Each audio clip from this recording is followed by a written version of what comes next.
बन्धुराय नमः। ॐ योगक्षेमवहाय नमः। ॐ आपद्बान्धवाय नमः। ॐ मातृबन्धुवे नमः। ॐ मुक्ति स्वर्गापवर्गदाय नमः। ॐ प्रियाय नमः। ॐ प्रीतिवर्धनाय नमः। ॐ अन्तर्यामिने नमः। ॐ सच्चिदात्मने नमः।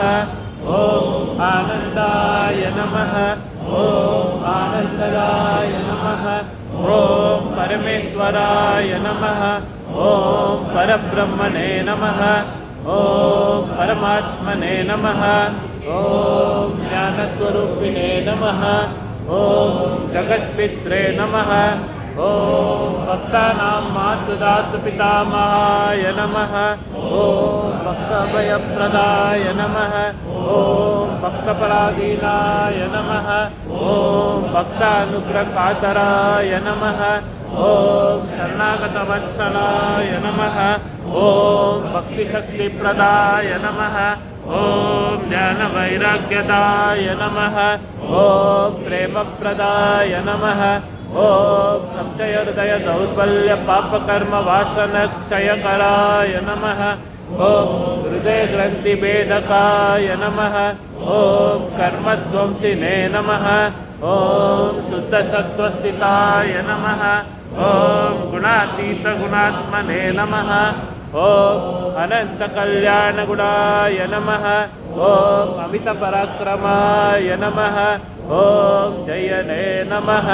ॐ दुर्दक्षाक्षोभ्याय नमः। ॐ अपराजिताय नमः। ॐ त्रिलोकेषु अविघातगतये नमः। ॐ अशक्यरहिताय नमः। ॐ सर्वशक्तिमूर्तये नमः। ॐ सुरूपसुन्दराय नमः। ॐ सुलोचनाय नमः। ॐ बहुरूपविश्वमूर्तये नमः। ॐ अरूपाव्यक्ताय नमः। ॐ अचिन्त्याय नमः। ॐ सूक्ष्माय नमः। ॐ सर्वान्तर्यामिने नमः। ॐ मनोभागतीताय नमः। ॐ प्रेममूर्तये नमः। ॐ सुलभदुर्लभाय नमः। ॐ असहायसहायाय नमः। ॐ अनाथनाथदीनबन्धुवे नमः। ॐ सर्वभारभृते नमः। ॐ अकर्मानेककर्मसुकर्मिणे नमः। पुण्यश्रवणकीर्तनाय नमः। ॐ तीर्थाय नमः। ॐ वासुदेवाय नमः। ॐ सताङ्गतये नमः। ॐ सत्परायणाय नमः। ॐ लोकनाथाय नमः। ॐ पावनानगाय नमः। ॐ अमृतांशवे नमः। ॐ भास्करप्रभाय नमः। ॐ ब्रह्मचर्यतपश्चर्यातिसुब्रताय नमः।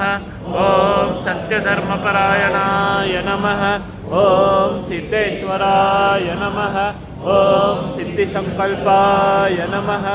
ॐ योगेश्वराय नमः। ॐ भगवते नमः। ॐ भक्तवत्सलाय नमः। ॐ सत्पुरुषाय नमः। ॐ पुरुषोत्तमाय नमः।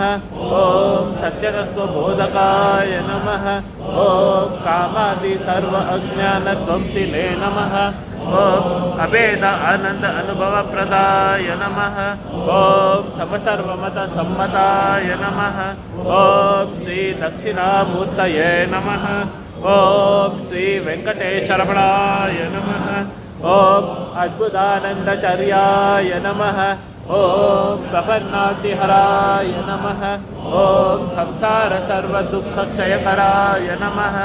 ॐ सर्ववित् सर्वतोमुखाय नमः। ॐ सर्वान्तर्बहिस्थिताय नमः। ॐ सर्वमङ्गलकराय नमः। ॐ सर्वाभीष्टप्रदाय नमः। ॐ समरससन्मार्गस्थापनाय नमः। ॐ श्री समर्थ सद्गुरु साईनाथाय नमः।